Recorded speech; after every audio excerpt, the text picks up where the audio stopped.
go, yo.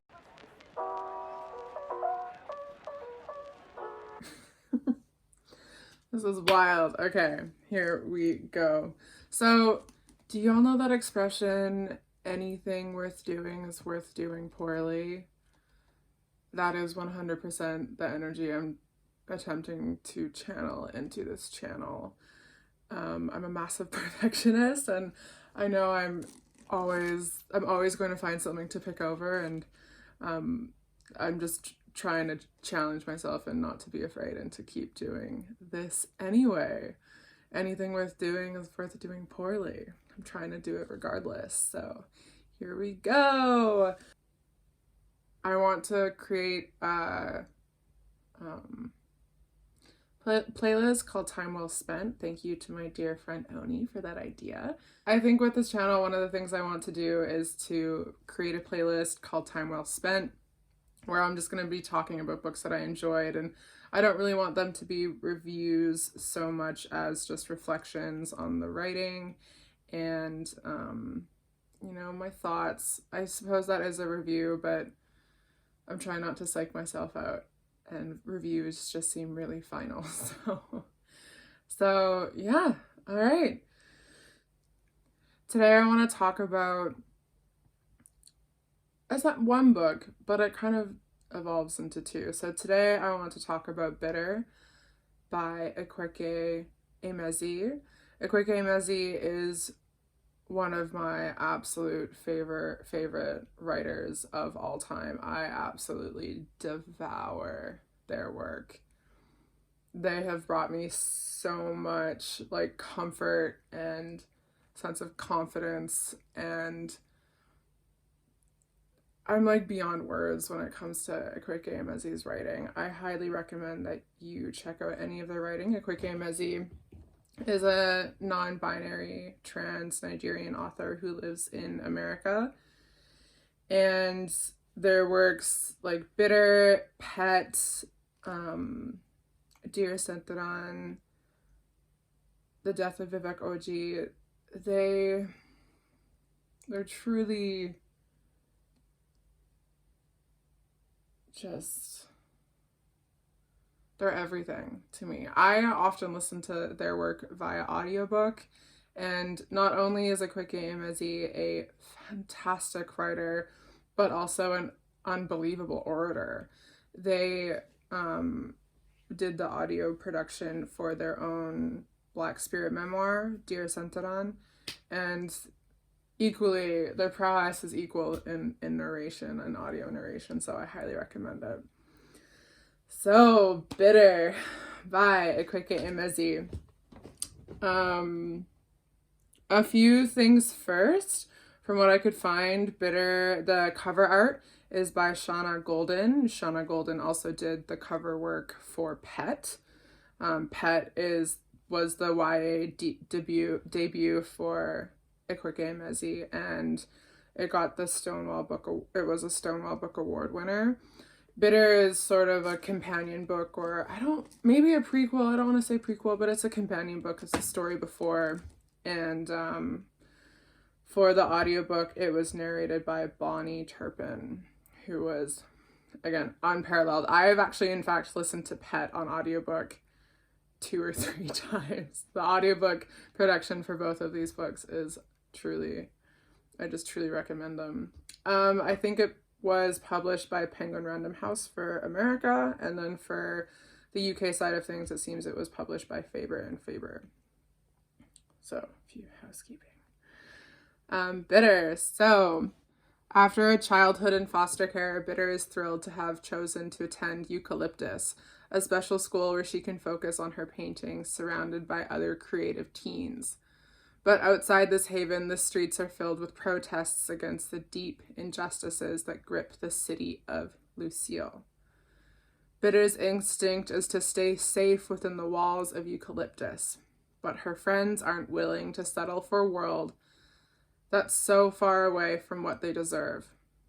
Pulled between old friendships, her artistic passion, and a new romance, Bitter isn't sure where she belongs, in the studio or in the streets.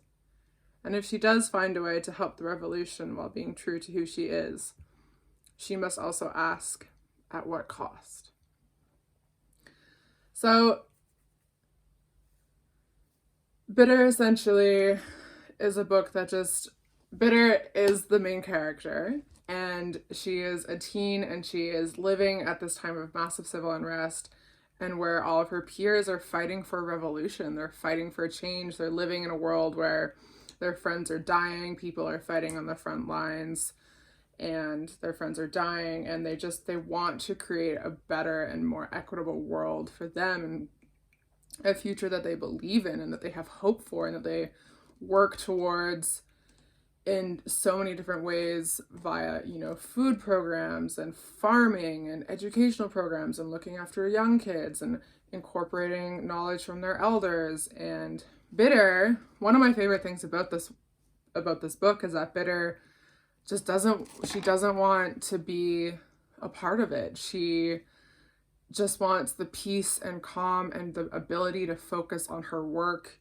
and to keep herself safe in this safe little pocket that she's finally been able to have after many lost dark years bouncing around. And this novel to me really did an incredible job of walking that line of and showing all the nuance that comes with, I think, what is demanded for social change.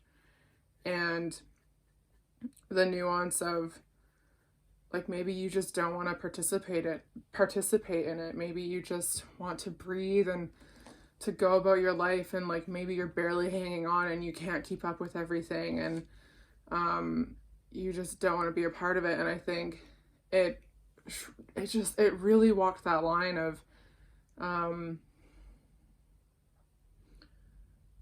showing, I think, maybe some parts that we don't want to admit to ourselves.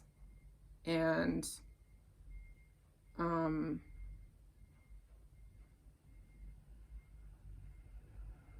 yeah. This is why I don't want to call them book reviews, because I don't want to gauge the value of this book so much as just what I thought about it. God, this is so embarrassing. It is so, unapologetically queer. There's so many, the whole book is queer. The whole book is, and this is what I love about Akwaeke and Emezi in particular, is that they have completely shattered. They're a writer that has shattered so many restraints that I felt within myself, and in daring to hope for a better world. Even reading this story about these young queer POC, these young queer kids who are Black and brown and from all sorts of backgrounds. Yeah, Akwaeke Emezi has allowed me to feel more comfortable in myself as a non-binary person, as a non-cis person. And in a world where I'm always, it's very easy to feel lonely and to feel not connected, and you don't have a place. Reading their work has just sort of affirmed truths that I know I have, but that I don't necessarily feel are spoken back to me in my daily life. And I will forever be grateful to them for that. They've given me so much comfort and so much hope, and knowing how to accept all of the things about myself and as a queer person, and as someone who wants a better world. And I can gush about them all day long. But Bitter, the novel, just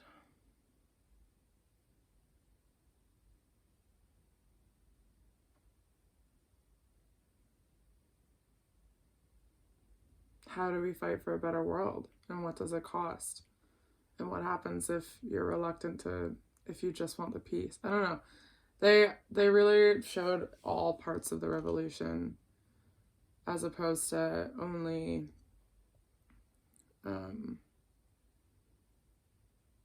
all the soft. That's, I think, what I love most about it, is that they showed all of the parts of what it takes to hope and fight for a better world, including the soft parts.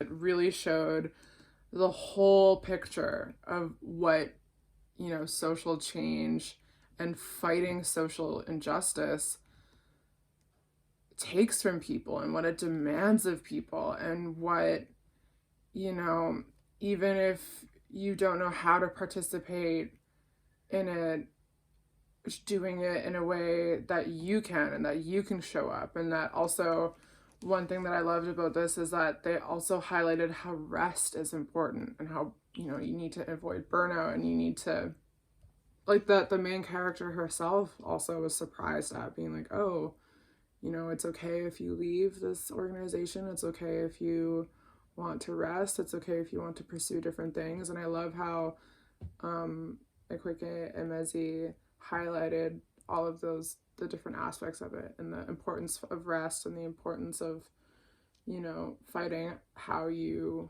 yourself and what your traits and what you can offer, fighting in that way. And it's said it throughout again and again in the book. And it was truly revolutionary. This book, and Pet as well, the companion book that came out before, it has changed my way of hoping for the future and thinking about the future and daring to realize what that can look, and what that can look like for all of us. And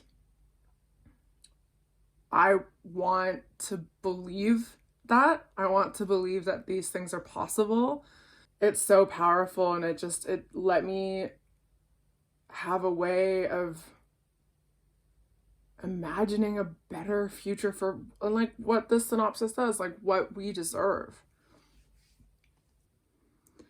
I hope any of this made any sense, but I recommend you to read or listen to Bitter by Akwaeke Emezi. And again, the audiobooks are unparalleled. I've listened to quite a few audiobooks, and they're still some of my favorites. The narration is it's everything. If you made it to the end, and if I even put this up, all right, thanks. Well, I'll see you next time. That was a hot flaming